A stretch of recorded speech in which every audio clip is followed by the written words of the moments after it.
স্বার্থপর এই দুনিয়া কেউরে মনে রাখে না, কারো হাতে সময় নাই, কারো হাতে সময় নেই।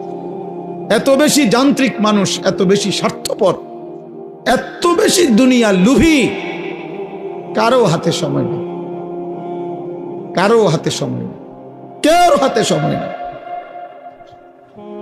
সামনের সিএনজিতে 3 জন মানুষ মনে করেন অ্যাক্সিডেন্টে রক্তে লাশ ভিজা রইছে, কিন্তু কারো হাতে সময় নাই। এই হরন দিতে দিতে কাবজাব করতে করতে আস্তে আস্তে সব পিছনের গাড়ি সাইডে দিয়ে দিয়া জায়গা, কারো হাতে সময়, কারো হাতে সময় নেই। ছেলের হাতে টাইম নাই, মেয়ের হাতেও টাইম নেই। সংসার বড় হইয়া গেছে, জিফুতের পরীক্ষা, বাচ্চা কাচ্চার এই হইছে সেই হইছে। আব্বা বোঝেন তো, আমি শহরে চাকরি লইছি, ওনার আগের মতো আব্বা নিজের হোটেলে কয় বেলা খামো, আপনাকে বউরে